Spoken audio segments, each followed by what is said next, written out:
Over the years, we've seen some remarkable transformations of people who we've worked with prior to building Backable that they came in here wondering, are they good business people?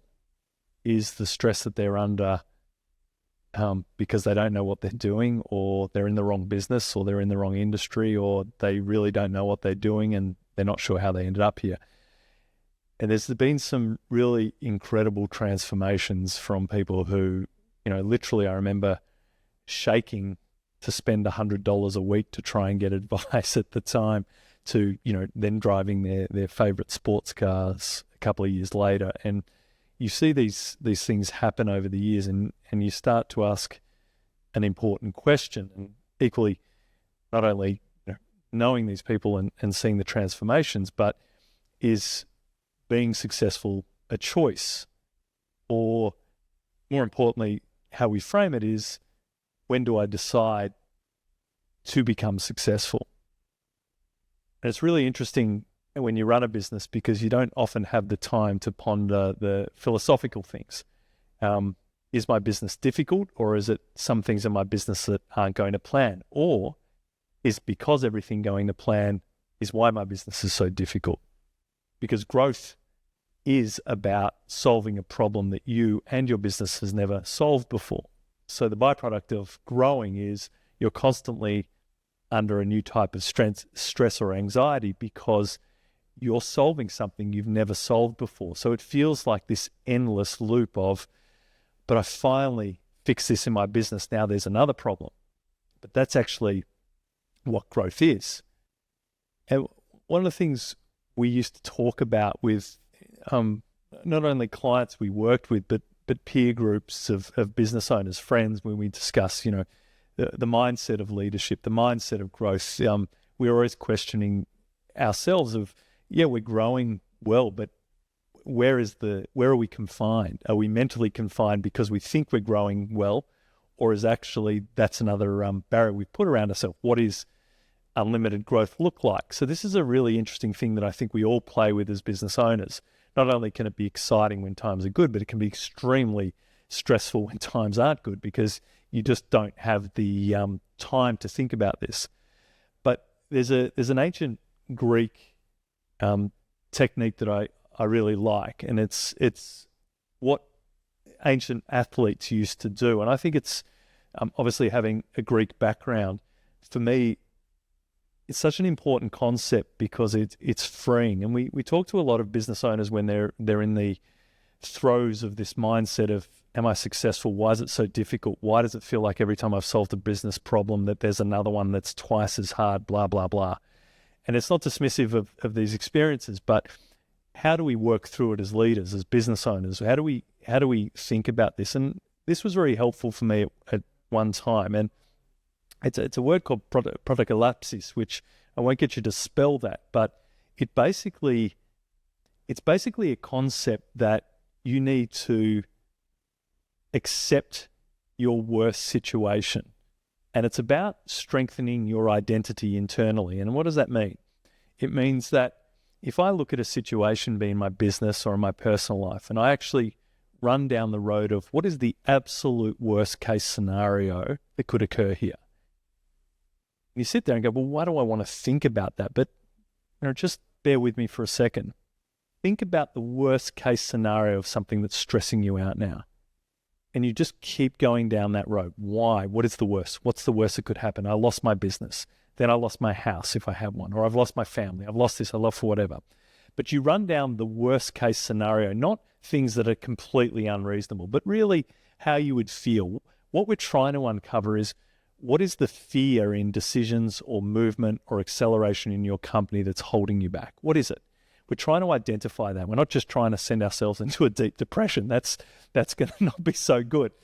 But I want you to really think about it. So imagine your biggest fear as an example, and we've had this one a lot, is we lose our best customer.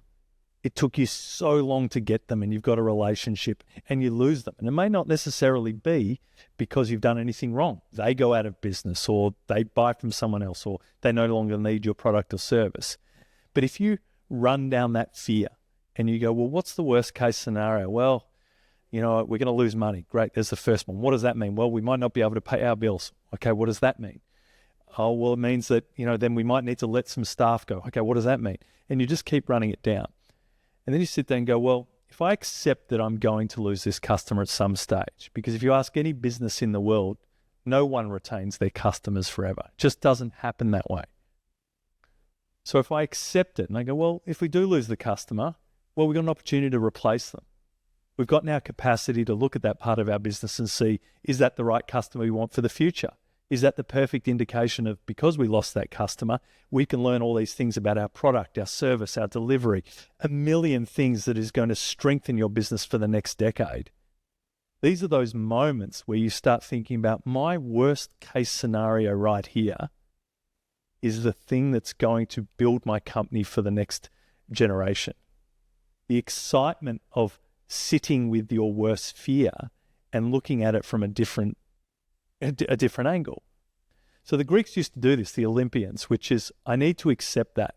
And what it does is it starts to build your identity away from, I am not my business.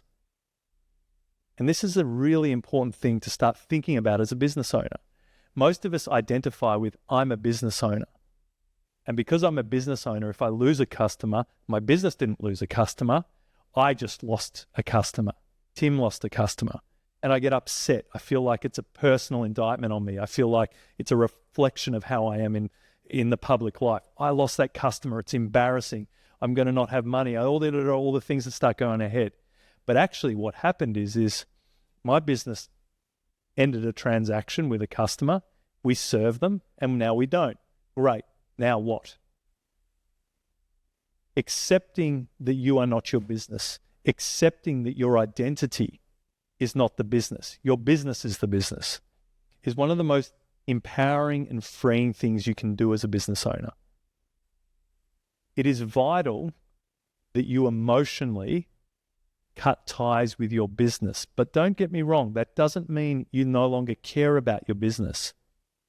But you're actually starting to take a proactive, objective view on how you're going to grow your company.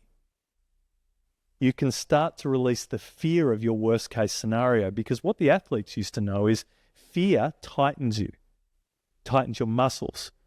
It makes you trip up on things that you do over and over again when you're not worried. It actually brings a different type of pressure that affects everything. And that's the same of a culture of a business, your leadership of a business, your ability to attract customers. When you tighten up as an organization, things become difficult. You might remember times in your business where it used to be like, God, clients were just flowing.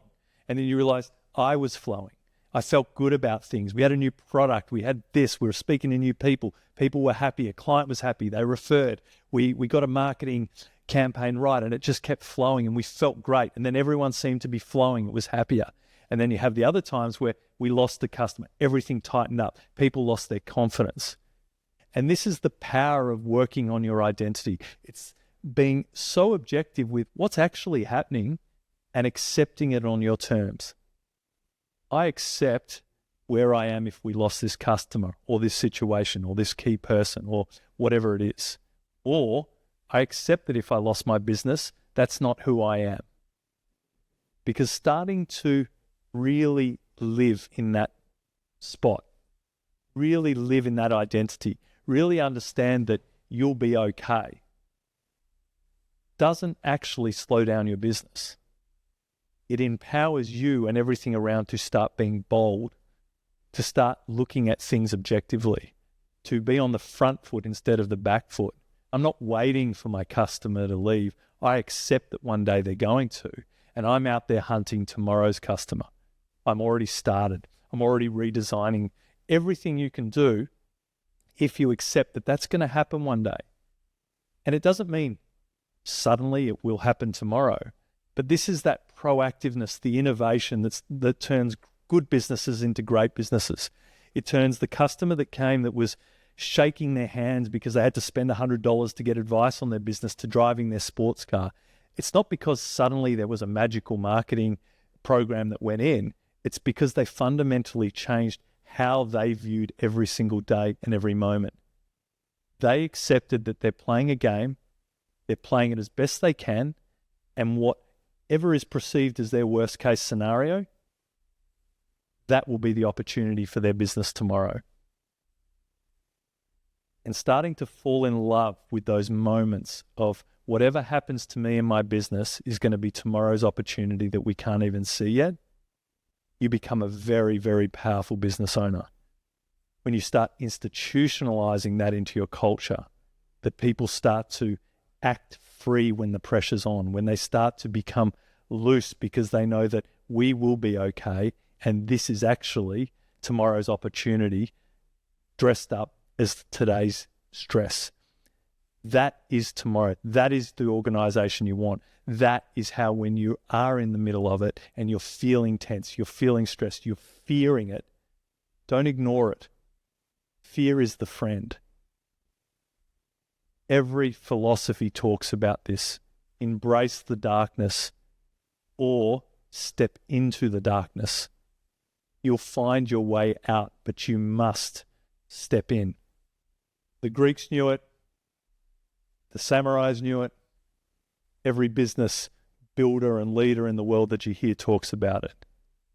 So if you're sitting there with fear around an aspect of your business, anything of it, play with it. Have fun with it. Step into it, explore it, step back out. Every time you take that step in, step out, or you decide to step in and enjoy it, business will change forever. It's one that we use a lot, and it's one that we always tell our owners and leaders of tomorrow is it's time to enjoy the thing that you fear most.